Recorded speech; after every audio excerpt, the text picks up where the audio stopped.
E de John Bunyan, O Peregrino, vamos avante com a nossa sala de leitura. Vi também que a intérprete tomava-o novamente pela mão, levando o cristão até um lugar agradável, onde se erguia um imponente castelo, belo de admirar. Cristão exultou-se diante da visão. Viu ele também que no terraço do castelo algumas pessoas caminhavam, vestidas todas de ouro. Podemos entrar? Perguntou o cristão. Intérprete então lhe tomou a mão e o levou até a porta do castelo. E eis que à porta havia um grande ajuntamento de homens, todos desejosos de entrar. Nenhum deles, porém, ousava fazê-lo. Ali também estava sentado um homem, a pouca distância da porta, ao lado de uma mesinha, e sobre esta se via um tinteiro e um livro, no qual ele anotava o nome daquele que haveria de entrar. Cristão viu também que no vão da porta havia muitos homens que, trajando armaduras, barravam a passagem, determinados a fazer todo dano e mal que pudessem àquele que tentasse entrar. Cristão ficou absorto. Por fim, quando todos começaram a recuar com medo dos homens armados, Cristão viu um homem de semblante bem resoluto aproximar-se do que estava escrevendo e disse: "Anote o meu nome, Senhor." Viu então que o homem desembainhava a espada e colocava um capacete na cabeça, avançando rumo à porta, contra os homens armados, que sobre ele caíram com força mortal. O homem, porém, não se deixou esmorecer, e mesmo caído, golpeava e talhava ferozmente. Apesar de ser ferido e ferir muito dos homens que tentavam evitar a sua entrada, conseguiu abrir caminho em meio a todos eles, entrando no palácio. Ouviu-se então uma bela voz vinda dos que estavam lá dentro, dos três mesmos que caminhavam no terraço do palácio, e dizia: "Entre, entre. Glória aqui para sempre você terá." Então ele entrou e vestiu com os mesmos trajes dos outros. Cristão sorriu e disse: "Na verdade, acho que já sei o significado disso. Agora, deixe-me seguir adiante." "Não, fique aqui," exclamou o intérprete, "até que eu lhe mostre um pouco mais. Depois você poderá seguir o seu caminho."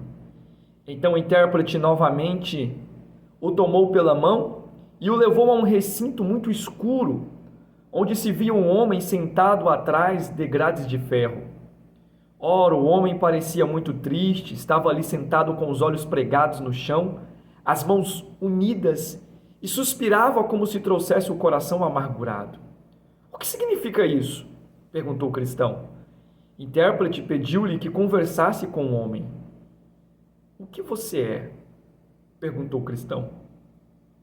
"Sou o que antes não era," respondeu o homem. "O que você era?" "Antes, era um professor formoso, bem-sucedido, tanto aos meus próprios olhos quanto aos olhos dos outros. Pensava que estava destinado a subir até a cidade celestial. E então até me alegrava diante da ideia de que lá chegaria." "Sim, mas o que você é agora?" "Hoje sou um homem desesperado, e no desespero estou preso, como nessas grades de ferro. Não posso sair. Ah, já não posso mais sair." "Como é que você chegou a essa condição?" "Eu deixei de vigiar, de me manter sóbrio. Larguei as rédeas no pescoço das minhas paixões. Pequei contra a luz da palavra e a bondade de Deus. Entristeci o espírito e ele se foi. Tentei o diabo e ele me veio. Provoquei a ira de Deus e ele me abandonou. Tanto endureci o meu coração que já não posso me arrepender." "Mas então não há esperança para um homem como este?" disse Cristão ao intérprete. "Pergunte a ele." Cristão então perguntou: "Então não há esperança?" Você tente continuar preso atrás dessas grades de ferro em desespero? O homem respondeu: esperança nenhuma. Por quê? Se o filho do bem-aventurado é especialmente misericordioso? Mas o homem respondeu: eu o crucifiquei de novo para mim mesmo. Desprezei a sua pessoa, desdenhei de sua justiça. Tive o seu sangue como coisa ímpia. Ultrajei o Espírito da graça. Portanto, distanciei-me de todas as promessas, e agora nada me resta senão ameaças, terríveis ameaças de segura condenação e feroz indignação, que irão me devorar como a um adversário. Por que razão você se deixou cair em tal estado? Foi pelas paixões, prazeres e proveitos deste mundo, e ao gozá-los prometi a mim mesmo muito deleite. Mas agora cada uma dessas coisas me rói e me atormenta como vermes ardentes. Mas você não pode se arrepender e voltar atrás? O homem responde: Deus me negou o arrependimento. Sua palavra não me encoraja a crer. Sim, Ele mesmo me trancou atrás dessas grades de ferro, e nem todos os homens do mundo podem me libertar. Ah, eternidade! Eternidade! Como lutar contra a miséria que me aguarda na eternidade? Lembre-se da miséria deste homem. Que isto lhe sirva de alerta incessante, disse intérprete a cristão. Bom, isso é terrível. Deus me ajude a vigiar, a ter comedimento e a orar para evitar a causa da miséria deste homem. Senhor, já não é hora de eu retornar ao meu caminho? Espere. Quero mostrar-lhe ainda outra coisa. Depois poderá seguir o seu caminho. Assim, novamente, ele tomou o cristão pela mão e o levou a uma câmara, onde alguém se erguia da cama e, vestindo as roupas, tremia e estremecia. Admirou-se cristão. Por que este homem treme tanto? Intérprete mandou que o homem contasse a cristão por que agia assim. Ele tomou a palavra e disse: esta noite, estando eu dormindo, sonhei, e eis que os céus ficaram profundamente negros. Também trovejava e relampejava do modo mais terrível, tanto que entrei em agonia. Em meu sonho, ergui os olhos e vi o vento soprando as nuvens de uma maneira estranha. Ouvi depois um grande clamor de trombeta, e vi também um homem sentado sobre uma nuvem, servido pelos milhares do céu, todos envoltos em chama ardentes, assim como os céus. O homem continuou. Ouvi então uma voz que dizia: levantai mortos e venham ao juízo. Diante disso, as rochas se fenderam, os sepulcros se abriram, os mortos que lá estavam saíram. Alguns deles se mostravam incrivelmente contentes e olhavam para o alto. Alguns procuravam se esconder sobre as montanhas. Então olhei para o homem que estava sentado sobre a nuvem e o vi abrir o livro, convocando o mundo para junto de si. Porém, por força de uma labareda ardente que emanava dele, havia uma distância conveniente entre ele e outros, como entre o juiz e os prisioneiros em um tribunal. Também ouvi, disse ele, forte clamor proclamar aos que serviam o homem sentado na nuvem: ajuntem o joio, a palha e o restolho, e lancem tudo no lago de fogo. E imediatamente se abriu o abismo sem fundo, bem abaixo de onde eu me encontrava, e lá de dentro jorravam brasas ardentes e fumaças, acompanhadas de som horripilantes.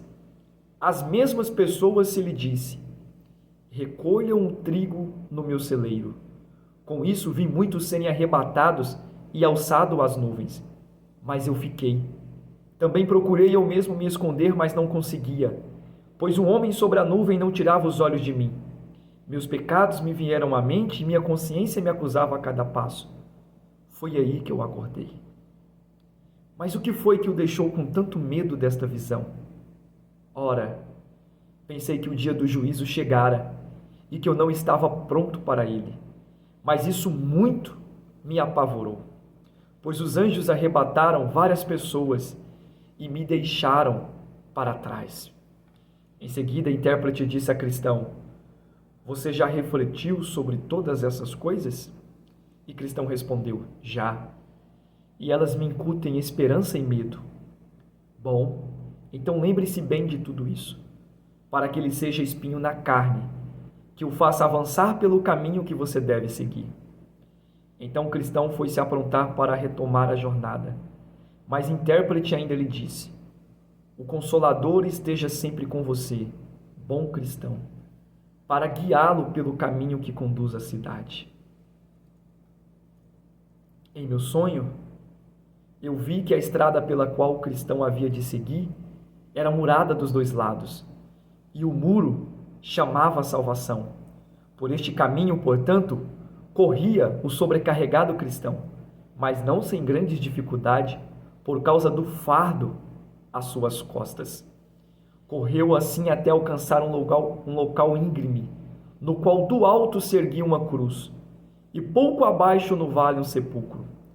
Vi em meu sonho que assim que o cristão chegou à cruz, o seu fardo, afrouxando-se, escorregou pelos seus ombros, caiu-lhe das costas e, tombando, foi descendo até a entrada do sepulcro, onde caiu e nunca mais o enxerguei. Então Cristão ficou alegre, aliviado, dizendo: Ele me concedeu repouso pela sua angústia, pela vida e pela morte.